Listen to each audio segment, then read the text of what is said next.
I'm Edwin Warfield, the publisher of Citybiz, and I'm honored today to interview Ralph Adamo, who is the CEO and founder of Integrity Wealth Management. Welcome, Ralph. Good morning, Edwin. Glad to be here with you. Thank you. You've been in the financial services industry since 1985. In 2003, you started your own firm. Can you tell us about your career and the decision to start Integrity Wealth Management? Yeah, well, my own career, like a lot of other advisors, started out with an institution, one of the larger firms at the time, Cigna Individual Financial Services Division, kind of an outgrowth of the CG, which was Connecticut General Life Insurance Company. The N, and the A is the Insurance Company of North America, a very large property and casualty firm. But in those days, Cigna Individual Financial Services Division was leading the charge in fee-based financial planning for the affluent client, primarily the business owner, doing a lot of high-end business and estate planning, along with developing portfolios for clients and diversification strategies. So it was a very interesting time in the mid-'80s to get into the business, and my training and background was there with that institution. Uh, Further, as time went on, I did go independent. I felt that conflict, like a lot of advisors, that you're serving the manufacturer, the mothership primarily, and really you should be serving the clients primarily. So I went independent to an open architecture relationship. That organization I stayed with for a number of years. I formed in 2003 what today is Integrity Wealth Management, and was a solo entrepreneur and a solo practitioner. So in its budding days, I was practicing from home, starting the company 20 years ago this July. And it was an interesting ride, as I didn't have a whole lot of accoutrements and supporting cast at that time. So it's been a pretty interesting 20 years for sure. And so, what are some of the key milestones that started the company in 2003? Well, as things developed and our client base began to broaden and focus, we got very clear about who is a client, and we can talk about that maybe later on. But uh, I had to add team members to help me with non-professional activities as well as professional activities. And as time went on, those professional activities required someone who was fully licensed and registered to support other advisors that were part of the team makeup. A personal assistant have been helping me with all of the things that go on outside of the profession of the sales practices that have to be adhered to. So that organization now, that's kind of internally facing as we began to mature, Edwin, in time. We developed a client advisory board with our clients, some of our key clients. That was a tremendous milestone, probably 2005, 2006, when we first convened that meeting. That was our best friends of the firm and clients of the firm came together. I will tell you this, there's something that's not so unique, having an advisory board, but having the next thing, which is a women's council. In a male-dominated business setting, oftentimes the voices are not heard, and we want it to become more and more relevant to the spouses. After all, many of these spouses are outliving their husbands, and just because they were taking a quiet role didn't mean they shouldn't be heard. And so we brought them together with a women's council. Today we have the Women of Integrity, who we try to constantly make sure we're relevant to those individuals. And I think that's been a pretty appealing organization for both the participants as well as for us as a company. And so, what are some of the services that Integrity Wealth Management provides? Well, wealth management in and of itself, that definition is somewhat nebulous. And when we decided to call this company Integrity Wealth Management, use the word integrity and have the words wealth management in it, I thought we should do it some justice. I did a lot of research on the origin of wealth management and what it constituted. Seems that it came out of the Far East, Citibank at the time, Citigroup, more likely, its predecessor, was using the term wealth management. And this is about the time when disciplines were kind of going cross-border. You might remember when the stockbrokers started offering life insurance and the banks were offering stockbroking, and the borders were no longer well defined. And as a result of legislation, we could start to cross borders very easily. So wealth management for us, we try to define it. I think we wrote a book called Integrity at Work. It helps to be a roadmap to identify what is the terrain and territory of wealth management. We've defined that wealth management process to contain 8 separate silos. 6 to 7 of those silos are very clear disciplines that are wealth management oriented. I will tell you that wealth management can bleed sometimes into family officing services. Let me kind of distinguish those, and then we're pretty much everything but the following. We're not doing legal work for our clients. We're not doing accounting work for our clients. We're not doing bookkeeping or check writing for our clients. And some of those concierge services, like setting travel schedules, meeting gardeners and walking dogs, are certainly not part of our concierge services as some family offices might deliver. But when you think about financial services and all the areas that you might touch on, from portfolio construction and management to income planning during retirement years to risk management, debt analysis, estate and legacy planning, as well as philanthropic planning, they essentially constitute the areas that we bleed into and follow our clients with through to completion. And one of your strategies is the wealth track formula. Can you explain what that is and how it works? Yeah, absolutely, Edwin. There are 8 pillars. I was referencing those when I was kind of running through that thumbnail list of the portfolio construction, the portfolio management being one of those silos that's critically clear.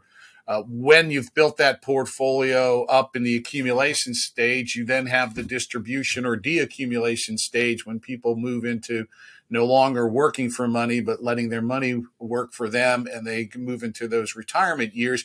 You have to have a strategy for income planning, and income planning is probably far more complex than the accumulation. During the accumulation phase, we're all concerned about rate of return. During the deaccumulation or the distribution phase, it can be a little bit more treacherous. It's a little bit like the metaphor of scaling Mount Everest. Most of the people do not die on the way up, but it's on the descent down that they actually do encounter their worst outcomes. And so when one is dealing with income planning, one has to be specialized in understanding that deaccumulation and how you formulate a plan and a strategy where you don't have too much life at the end of the money. That can be a real problem, as you can imagine. So you move through that, and one has to also develop the moat around the castle. And what do I mean by that? That's the risk management pieces and components, making sure that clients have the right components. And while we don't distribute and sell property and casualty insurance, we certainly are helping our clients navigate the questions and answers of having the right limits, the right deductibles, the right coverages, the right integration of coverages. Many pitfalls there when the coverages are not integrated properly between carriers. So we're helping clients see that. And again, we're not licensed to deliver that, but we want to help clients navigate that path. As time goes on, they may or may not already have some debt on their balance sheet. So we're helping them evaluate that debt, understand the cash flow commitments, the tax consequences of the debt, how to structure it so it might be more tax efficient, how to structure it so it might be more effective for their cash flow needs today and into the future. I think a next pillar one gets into is when you've built that asset base and you're getting up there in years and you start thinking about the next generations, you got to think about the estate and legacy planning. And when I think about estate planning, I think about the transferring of assets and documenting all that transfer. When I think about legacy, I think about what is it that we as parents or grandparents, what kind of value systems are we going to leave behind? In the first part of the equation, the estate planning, we're thinking about the valuables. And when it comes to the legacy planning, we're thinking about the value systems that we're imparting and leaving behind. And how are we preparing heirs? I mean, some of the worst calamities are about heirs receiving sudden wealth and not being able to manage that wealth with the maturity that their parents did. And you see shirt sleeves to shirt sleeves in 3 generations, how that money dissipates and is gone after just a couple generations of touching those funds. And meanwhile, grandma and grandpa did a great job building the pile. And before long, by the time it gets through the grandchildren's hands, it's already lost and vaporized. And it's an unfortunate event. We help our clients study, kind of as a digression, we help our clients study best practices in how to hand off value systems as well as valuables to their children. Best practices of families that have gone on for 5, 6, and 7 generations, where they're not only preserving the wealth, they're actually augmenting and increasing the wealth in size, because there's a collaboration of family. In family businesses, it's one thing. The discussion can be about the family business, but when and where are the discussions about the business of family and doing family properly? And we try to bring that to the conversation and the narrative of our clients. Lastly, for those that are philanthropically inclined, we have a pretty strong acumen in understanding the philanthropic tax code. Again, we're not practicing as accountants. We're certainly not tax advisors, and we're not providing tax advice. But being tax aware of that philanthropic portion of the tax code can help clients understand how they can do well by also doing good. And that is part of what we want to impart to our clients who lean in that direction, and help them understand the tools in that tool shed. So you're in a hyper competitive arena of wealth management. How do you compete? Well, it's kind of hand-to-hand combat. It's one client relationship at a time. We don't cast a broad net. For us, it's not about how big we can grow, but how intimate can we stay and remain with our clients while still having that natural growth. So our competition, I think where we differentiate ourselves is in our processes, the processes of seeing things through to completion on every issue, never letting a client traverse a path on their own. I'll give you some examples. Oftentimes, financial advisors will think it's sufficient when a client is developing their wills and trusts to simply provide them with 2 or 3 estate planning attorney connections and have them go to those meetings and pick one of them out that feels like the right relationship. We think that's not sufficient for sure in that area.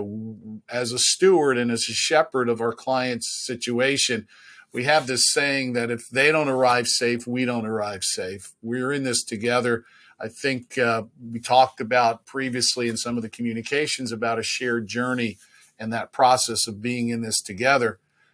We really take that quite seriously. And I think once clients get to know us and understand the narrative of they're not in this alone, we're not just a vendor, we're actually in this together. And for them to arrive safe, we have to follow it through to completion and see things through. So when they're in those meetings with their CPA, their attorney, we want to be part of those conversations and develop a collaborative working relationship, not just a communication back and forth. We really want to be part of seeing them through to completion. And if all of it goes well, not only will we get to crossing T's and dotting I's properly, but we'll actually amplify the notion of them checking off some of their bucket list items and helping them live the life that they envision for themselves or always wanted to envision for themselves. Mitch Anthony, one of the great pundits in our industry and authors and speakers, he coined this thing called return on life. And so we not only want to have the ROI of return on investment, we also want to amplify for our clients the return on life, the quality of life, not just the quantity of assets. So you've written a book, Integrity at Work, using the integrity process to find your financial true north. What motivated you to write the book, and can you provide a snapshot of some of the major themes of the book? Yeah, absolutely. So the word integrity, if it's not clear by now, integrity is really important to me personally, and understanding integrity in relationships and interactions with others. Integrity to us doesn't mean just full transparency and honesty. While they are very, very important, integrity is also, there's a definition in one of the older texts, about integrity is a concept of seeing things through to completion, kind of the integration across the board that all things are sewn properly together. So the book was born out of prompted. There were several other books with this word integrity in it that caught my eye in the mid 2000s. In The Integrity Works was the name of a book, The Integrity Principle, The Integrity Advantage.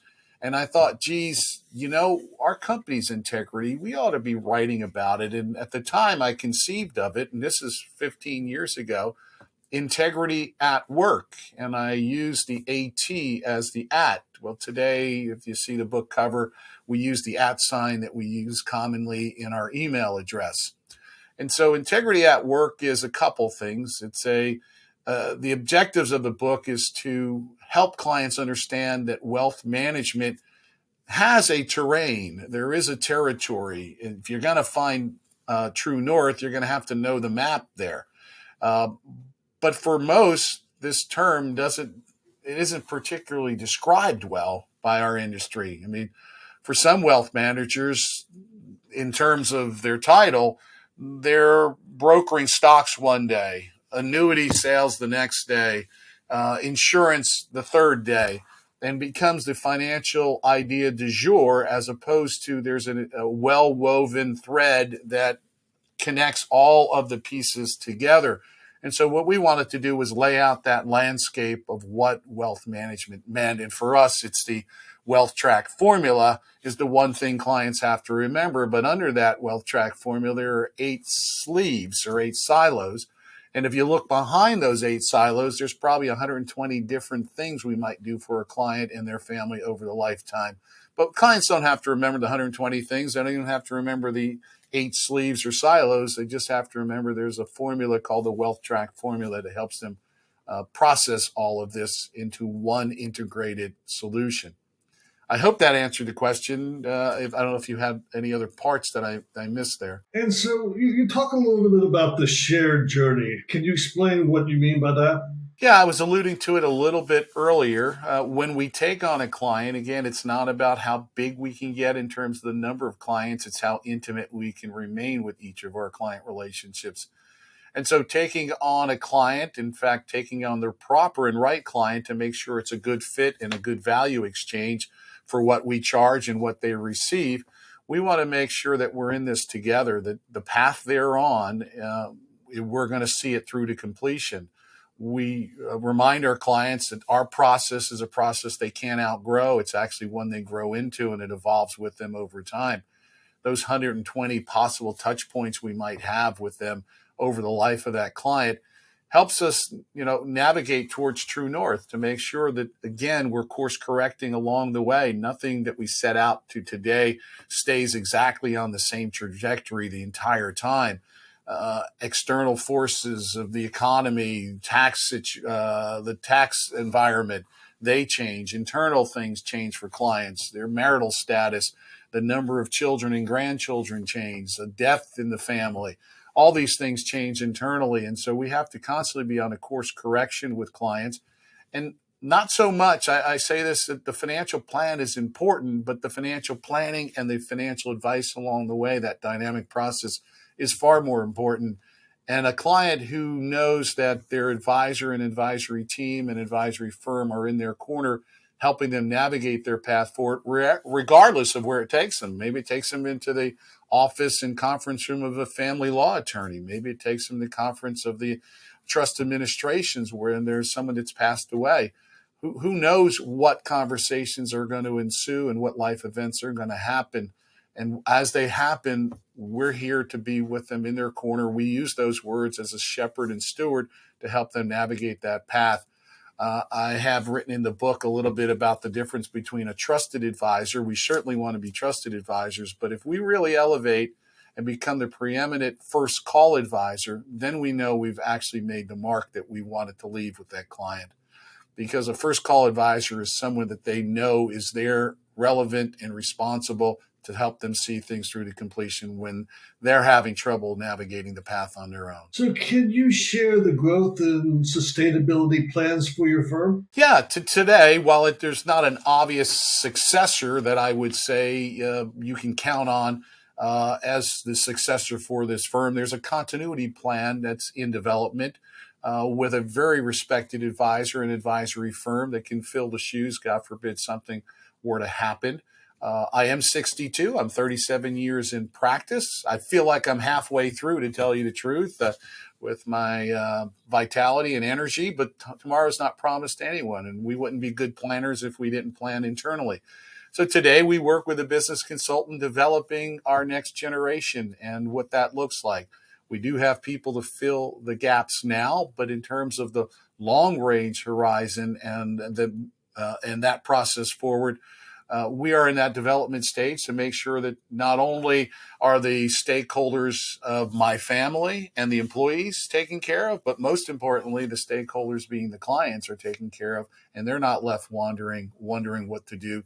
God forbid something would happen and I fell off my perch unexpectedly. So, is there any part of your personal story or the Integrity Wealth Management story that you haven't shared with us that you'd like to share? Gosh, well, the integrity concept is not just a concept. It's something I try to live out each day. I would say in my preface in my book, I remember my mom best. This is a woman without any real formal training, lived an authentic, integral life. She's my best example of what integrity is. And she passed away about a year ago, last February, at the age of 94. She lived a wonderful, fruitful life. Everyone she touched was always better for it.